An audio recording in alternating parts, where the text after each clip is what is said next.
Hey, Jimmy with Cuffing Stuff. Well, you're not gonna believe this one. Oh my goodness.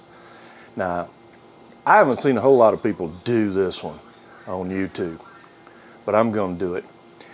Come in, you gotta taste, just like I did for ribs, but you don't have 6 hours to cook ribs. Well, this is a method you can cook baby back, or you can cook Kansas City style, whatever you want to use. In a matter of minutes, not hours. Turns out, oh my goodness, tender, juicy. Oh, these are good. And for a Southern boy, they're hard to beat. This is going to be chicken fried pork ribs. Man, is it good. Hang around, you're going to want to see this one. So, hang tight.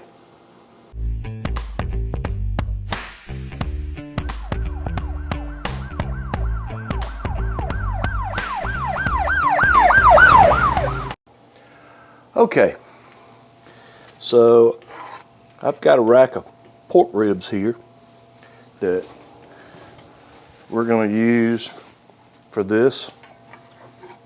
This will work perfect, and I'm just going to take a knife and I'm going to cut as close as I can to the center. I like to leave just a little bit of meat on each side so you get a good bite all the way around.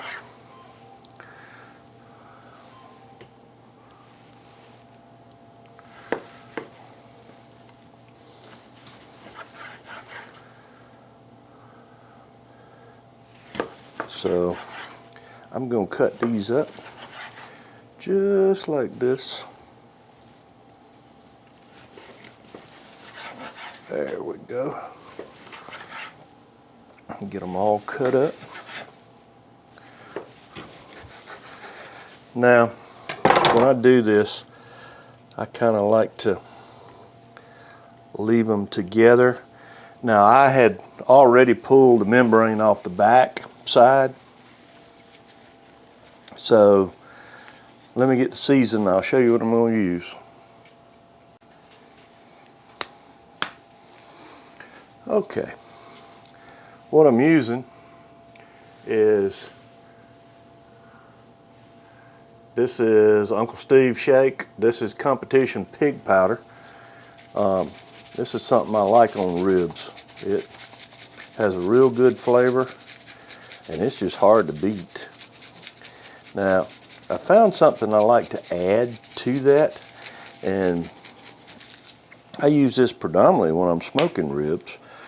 But this was also Uncle Steve's Shake. This is Smoke Bomb, and I like to just add just a little bit of Smoke Bomb over the top of it. Now that's the back side, and all I'm going to do is I'm going to flip this over, and I'm going to do the top side with it. So, pig powder.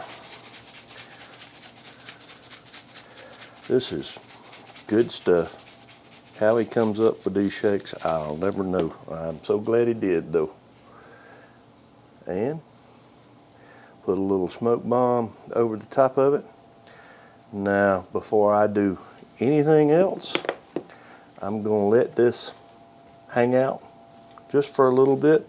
And you see, I didn't go too heavy, but now that's up to you. You put as much of this as you want on it, but for this seems to be about right. Through trial and error, this is where I like to be.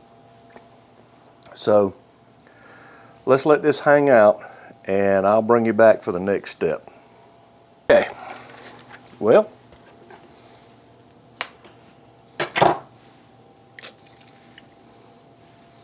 let's take a couple of eggs.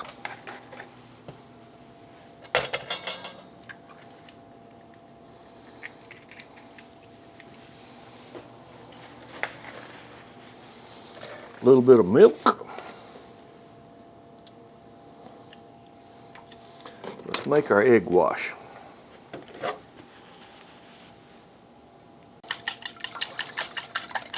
Mix this up good. Now, sorry I didn't tell you exactly how much milk I put in. This is one of those deals where some of this is just eyeball. Generally speaking, the best I can tell you is as long as you can see yellow yolk in with the milk, you're in good shape. Now, here's the deal. I normally like using, I don't know, that's probably a good cup of milk, but usually I like using buttermilk, but I didn't have any, so I'm just going to use straight whole milk. Don't use skim milk on it. Let's just use whole milk. Well, so how do you know when your grease is done? Take a pinch of your flour and drop it in, and if it sizzles on the top like that, and I know you probably can't see it, but your oil is hot enough. So, here's what we're going to do. One piece at a time, we're going to take and we're going to dunk in the egg wash. And then we're going to get all the little cracks and crevices filled up like this, and then we're going to put it back in the egg wash again. And then we're going to put it back in the flour. That's how we get that good crispy crust. Alright, I'm going to set that right over there on the plate, and I'm going to let it hang out for just a second while I get some of the rest of this done. As I said earlier, you got a taste for ribs. This is one way. If you don't want to wait hours to get some good ribs, oh, these are finger licking good, that's for sure. I've licked these fingers more than one time for something good, and this is it right here, buddy. I'm gonna tell you. So here's what I'm gonna do. Let me go ahead and batter the rest of this up, and I'll bring you back when I get it battered up. Let's put the first of this in. It'll be easy when you put it in. You don't want to splash the whirl. And I want to lay these in this cast iron. And you've seen me cook in cast iron before, I'm sure. And oh my goodness. Now, the most important thing when you put this in is leave it alone. Don't stir it and stir it and stir it. All you're going to do is take that nice good crust off. Let's let it cook for a little bit, a couple of minutes or so before you ever touch it. And so let's do that, and I'll bring you back in a minute. Okay. About the time these get a nice golden brown, you see that? We're going to set them right over here on this sheet with paper towels on it.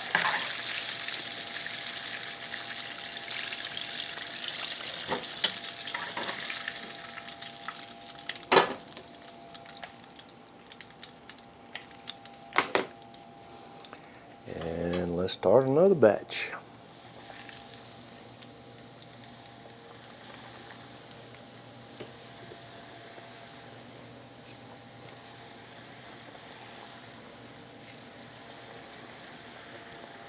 And there we go.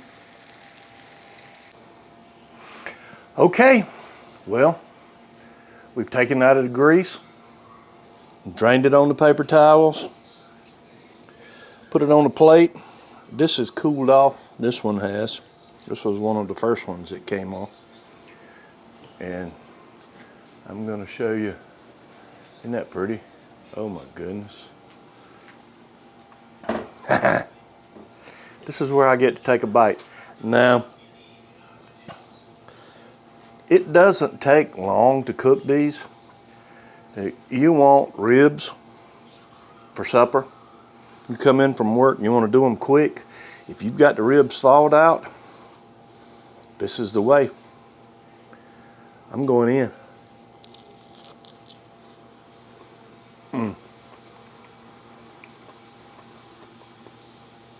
That's absolutely delicious. Absolutely. Oh my goodness. I'm going back.